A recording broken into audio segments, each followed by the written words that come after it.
नमस्कार दोस्तों, कैसे हैं आप सभी लोग। आज के इस वाली वीडियो में हम एक फिजिक्स का टॉपिक देखने वाले हैं, वर्क। बहुत ही सिंपल भाषा में समझने वाले हैं आज की इस वाली वीडियो में। ये वर्क होता क्या है, तो देखिए वर्क क्या होता है। जैसे मैं अभी वीडियो बना रहा हूँ तो क्या मैं वर्क कर रहा हूँ? अगर आप कहेंगे कि मैं वर्क कर रहा हूँ, मैं बहुत मेहनत कर रहा हूँ, या फिर जब एग्ज़ाम सभी स्टूडेंट्स या इवन तो मेरे भी जब नज़दीक आ जाते हैं एग्ज़ाम, तब हम सभी क्या कहते हैं कि बहुत वर्क है, या फिर होमवर्क बहुत मिला है, होम का वर्क बहुत मिला है, होम में भी वर्क जुड़ा होता है। लेकिन अगर आप फिजिक्स की भाषा में देखें तो ये सभी चीज़ें वर्क नहीं है। जी, वर्क नहीं है। जैसे कि मैंने ये लिया और मैंने इसको फेंक दिया तो मैंने वर्क किया, लेकिन मैंने दिन रात पढ़ा लेकिन मैंने वर्क नहीं किया। बल्कि मैंने जब ये माइक का जो होल्डर है, जब मैंने इसे फेंका तो मैंने ज़्यादा वर्क किया एज कंपैरिजन टू जब मैं पढ़ रहा था। यानी कि दिन भर पढ़ना कम वर्क कहलाएगा जितना वर्क आप इसे फेंकने में कर देंगे, फिजिक्स की भाषा में। अब और सोशली देखा जाए तो नहीं, लेकिन फिजिक्स पढ़ रहे हैं तो अभी फिजिक्स की ही बातें होंगी। तो सपोज करिए एक बॉक्स है, एक इंसान है जो कि बॉक्स में फोर्स लगाता है एफ। क्या फोर्स लगाता है? एफ। ठीक। अब वो कंटिन्यूअसली फोर्स लगाते जाता है। जैसे मान लीजिए एक बॉक्स यहाँ पर रहता, तो मैं कंटिन्यूअसली अगर फोर्स लगा रहा हूँ बॉक्स पे बॉक्स पे बॉक्स पे बॉक्स पे, कुछ समय बाद बॉक्स थोड़ा दूर चला जाएगा, यानी कि बॉक्स कुछ डिस्टेंस कवर करेगा, यानी कि बॉक्स डिस्प्लेस्ड होगा। डिस्प्लेस मतलब कि आप कह सकते हैं बॉक्स जो था, जो डिब्बा था, उसने कुछ दूरी तय की। तो अभी फोर्स लग रहा था, लगातार फोर्स लगता गया लगता गया लगता गया, एक समय पे ये बॉक्स यहाँ आ गया। ठीक ठीक। मान लीजिए इसने एस डिस्प्लेसमेंट किया और जिस दिशा में फोर्स लगा उसी दिशा में डिस्प्लेसमेंट किया। जिस दिशा में फोर्स लगा उसी दिशा में क्या किया? डिस्प्लेसमेंट किया। तो वर्क का फॉर्मूला होता है F into S into cos theta. F into S into cos theta. अब आप बोलेंगे कॉस थीटा क्या होता है? तो देखिए, कॉस थीटा का मतलब होता है एंगल। यहां से लिख सकते हैं F into S into angle. Same है, बस डिफरेंस क्या है देखिए। थीटा का मतलब होता है एंगल। थीटा का क्या मतलब होता है? एंगल। ठीक, इतनी बातें क्लियर है। तो अगर कोस 0 डिग्री है, यानी कि अगर एंगल 0 डिग्री है, अब आप बोलेंगे कैसा एंगल, कहाँ का एंगल, क्या बात कर रहे हो, कुछ नहीं समझ आ रहा। देखिए एंगल क्या होगा मैं समझाता हूँ। मैंने इस डायरेक्शन में फोर्स लगाया और डिस्प्लेसमेंट जो था वो भी इसी डायरेक्शन में हुआ। जिस डायरेक्शन में, समझिएगा, जिस डायरेक्शन में मैंने फोर्स लगाया ऑब्जेक्ट भी उसी डायरेक्शन में डिस्प्लेसमेंट हुआ, तो दोनों के बीच का एंगल कितना बना? दोनों के बीच का एंगल बना 0 डिग्री। यानी कि कॉस कितना हो गया? 0 डिग्री। और कॉस के 0 डिग्री का जो वैल्यू होता है ना, वो होता है 1। कॉस के 0 डिग्री का जो वैल्यू होता है वो होता है 1। अब एक और कंडीशन देखिए, मैंने फोर्स इस डायरेक्शन में लगाया, इस डायरेक्शन में, लेकिन जो ऑब्जेक्ट था वो इस डायरेक्शन में डिस्प्लेस हुआ। सपोज मैं कुछ एग्जांपल देता हूँ। जैसे कि इधर से मान लीजिए एक, क्या कह सकते हैं, एक साइकिल वाला है, साइकिल वाला है। इधर से एक अपाची है या फिर कावासाकी निंजा, कोई भी बाइक हो। इधर से साइकिल है, इधर से बाइक है, दोनों के बीच एक घमासान टक्कर हुई। देखिए ना अभी क्या हुआ। साइकिल के फोर्स की हम बात करेंगे तो देखिए साइकिल इस डायरेक्शन में फोर्स लगाएगा, लेकिन कावासाकी निंजा साइकिल से ज्यादा फोर्स लगा देगा क्योंकि उसका मास ज्यादा है। क्योंकि force equals to mass into acceleration होता है, तो मास ज्यादा तो फोर्स ज्यादा। सिंपल भाषा में तो कावासाकी निंजा का अगर मास ज्यादा होगा तो ये फोर्स ज्यादा लगा देगा, तो जो जो साइकिल होगा उसने फोर्स इस डायरेक्शन में लगाया, लेकिन वो डिस्प्लेस किधर हो जाएगा, इधर हो जाएगा, कावासाकी निंजा की वजह से। समझिए, मैं समझाने की पूरी कोशिश करता हूँ। ये कावासाकी निंजा है, इस साइकिल है, दोनों के बीच का मसाज टक्कर हुई।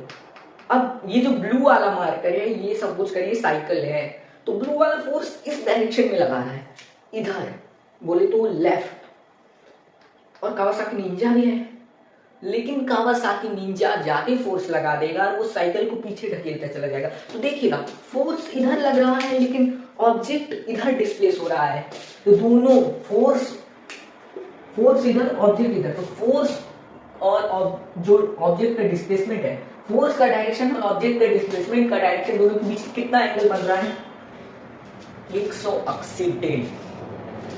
कितना बन रहा है, 180 डिग्री, यानी कि कोस कितना हो गया, 180 डिग्री, और कोस 180 डिग्री की पता है कितनी वैल्यू होती है, कोस 180 डिग्री की वैल्यू होती है -1। ठीक, इतनी बातें समझ में आ गई। अब और कुछ प्रैक्टिकल एग्जांपल्स लेते हैं कि मान लीजिए एंगल फोर्स और डिस्प्लेसमेंट दोनों के बीच का एंगल 90 डिग्री बन जाए, हो सकता है। अब आप बोलोगे कैसे, तो मैं समझाता हूं। एक एग्जांपल, ये एक क्या है, विंडो। विंडो में विंडो का जो ग्लास होता है वो स्लाइडर वाला ग्लास है, ठीक, विंडो का स्लाइडर वाला ये ग्लास है। मान लीजिए ट्रेन का ग्लास है, तो देखिए अभी इस ग्लास टाइप की जो स्ट्रक्चर है, इस पे ग्रेविटी का फोर्स लग रहा है, इस पे फ्रिक्शन का फोर्स लग रहा है, और इस पे अप्लाइड फोर्स भी लग रहा है, यानी कि जो फोर्स आप लगा रहे हैं, तो ग्रेविटी का फोर्स किस डायरेक्शन में लग रहा है, इस डायरेक्शन में, तो फोर्स का डायरेक्शन ये है। अप्लाइड फोर्स भी लग रहा था 2 न्यूटन का, और डिस्प्लेसमेंट हुआ 2 मीटर का, इस डायरेक्शन। मतलब आपने फोर्स लगाया, अब देखना सिचुएशन समझो, आपने फोर्स लगाया, स्लाइडर ऐसे जा रहा है, अब जब स्लाइडर जा रहा है तो जाते टाइम तो ग्रेविटी लग रही है ना। अब मैं खड़ा रहूं और मैं चलूं, दोनों में ग्रेविटी तो लगेगी। ऐसा नहीं है कि जब मैं खड़ा रहूं तभी ग्रेविटी लगे, जब मैं चलने लगूं तो ग्रेविटी हम पे नहीं लगती। अगर चलने पे ग्रेविटी ना लगती तो हम उड़ने ना लगते दौड़ते समय, समझ आ रहा है। तो जब ये दौड़ रहा होगा तो इसके ऊपर ग्रेविटी लग रही होगी, तो देखना डिस्प्लेसमेंट इस डायरेक्शन में हो रहा है और ग्रेविटी नीचे लग रही है, दोनों के बीच कौन सा एंगल बन रहा है, डिस्प्लेसमेंट और फोर्स के बीच में एंगल बन रहा है 90 डिग्री। जिस डायरेक्शन में ऑब्जेक्ट डिस्प्लेस हो रहा है और जिस डायरेक्शन में फोर्स लग रहा है, दोनों के बीच बन रहा है एंगल 90 डिग्री का। और अब समझना, कोस 90 डिग्री का जो वैल्यू होता है वो होता है 0। यानी कि इस बात से आपको क्या समझ में आनी चाहिए कि जिस डायरेक्शन में आप किसी ऑब्जेक्ट पर फोर्स लगा रहे हैं और जिस डायरेक्शन में ऑब्जेक्ट डिस्प्लेस हो रहा है, अगर इन दोनों डायरेक्शंस के बीच का एंगल अगर 90 डिग्री है, तो आप फोर्स लगा के भी, आप ऑब्जेक्ट को डिस्प्लेस करा कर भी वर्क को 0 करा सकते हैं। तो समझ में आया कि वर्क होता क्या है। वर्क होता है force into displacement into cos theta. लेकिन हमारी एनसीईआरटी की बुक ने क्लास 9th वाले बच्चों को ये वाला फॉर्मूला पढ़ा दिया वर्क का, फोर्स इंटू डिस्प्लेसमेंट है। ये सरासर गलत फॉर्मूला है। क्यों गलत है, आइए से भी प्रूव कर देते हैं क्यों गलत है। देखना, वही स्लाइडर वाला एग्जांपल लेंगे। ये स्लाइडर है, ठीक, स्लाइडर समझ में आया सबको। स्लाइडर है, स्लाइडर के ऊपर ग्रेविटी लग रही है, ग्रेविटी का फोर्स मान लेते हैं, माना क्या है, मास निकालो। स्लाइडर का मास है 5 kg, 2 न्यूटन का इस पर फोर्स लगा, अप्लाइड फोर्स, 2 मीटर ये डिस्प्लेस हुआ। इतना समझ में आया। और इस पर ग्रेविटेशनल फोर्स कितना लग रहा है, इस पर ग्रेविटेशनल फोर्स तो अर्थ पे है, तो एक्सेलरेशन कितना होगा 10 मीटर पर सेकंड स्क्वायर। तो ग्रेविटेशनल फोर्स कितना हो गया, ग्रेविटेशनल फोर्स जो होता है वो होता है mg। m कितना है 3, g कितना है 10। तो जो ग्रेविटेशनल फोर्स है वो कितना का लग रहा है 30 न्यूटन का। कितना लग रहा है 30 न्यूटन। अब इस बात को सुनिए, देखिए 30 न्यूटन का ग्रेविटेशनल फोर्स लग रहा है, तो फोर्स कितना हो गया इस फॉर्मूले के हिसाब से 30, और जो डिस्प्लेसमेंट है वो 2 मीटर का हो रहा है, तो डिस्प्लेसमेंट कितना हो गया 2 मीटर।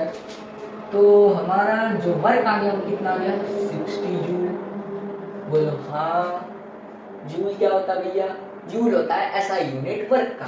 देखो CJS यूनिट होता है वर्क का, और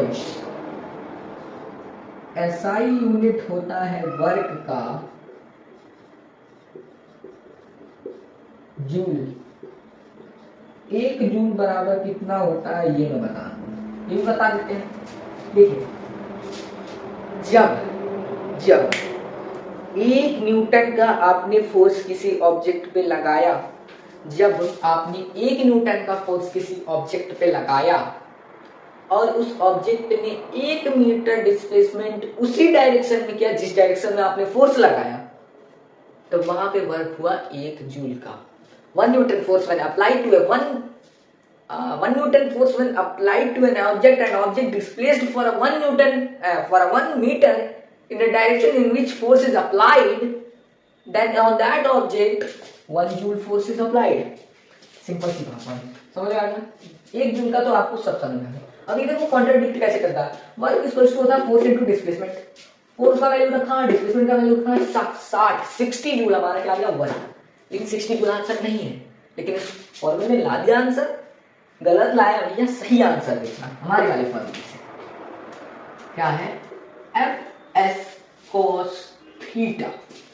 देखिए F की वैल्यू कितनी है 30, S की वैल्यू कितनी है 2, cos थीटा की वैल्यू कितनी है। अभी देखो cos थीटा क्या करेगा, देखना फोर्स इस डायरेक्शन में लगा, डिस्प्लेसमेंट इस डायरेक्शन में होगा, तो एंगल कितना बना 90 डिग्री। एंगल बना 90 डिग्री, तो cos थीटा की वैल्यू कितनी होगी 0, तो यानी कि 0। 30 into 60 into 0 and 60 multiplied by 0 is equals to 0 joule. यानी कि यहाँ पर कोई वर्क ही नहीं हुआ, लेकिन इस फॉर्मूले से हमारा गलत आंसर आया और 60 जूल का वर्क किया। लेकिन 60 जूल का वर्क कब होता, मैं समझाता हूँ। 60 जूल का वर्क तब होता जब आपने 30 न्यूटन का फोर्स लगाया किसी ऑब्जेक्ट पे और वो 2 मीटर डिस्प्लेस हुआ। 30 न्यूटन का फोर्स आपने किसी ऑब्जेक्ट पे लगाया और वो 2 मीटर डिस्प्लेस हुआ। 30 न्यूटन का फोर्स लगाया, 2 मीटर डिस्प्लेस हुआ, उसी डायरेक्शन में डिस्प्लेस हुआ जिस डायरेक्शन में आपने फोर्स लगाया, तब आपका 60 जूल होगा, ना कि उस डायरेक्शन में जिस डायरेक्शन की हमने क्वेश्चन में बात की थी। तो मुझे पूरी उम्मीद है कि आपको वर्क समझ में आ गया होगा। ये वर्क होता क्या है, वर्क के कुछ कॉन्ट्रडिक्शन हमने देखे। पूरी वीडियो अगर आपको समझ में आई तो प्लीज वीडियो को लाइक कर देना, चैनल पे नहीं हो तो चैनल को सब्सक्राइब कर देना। मिलते हैं जल्दी नेक्स्ट वीडियो में। Thank you so much for watching, bye bye.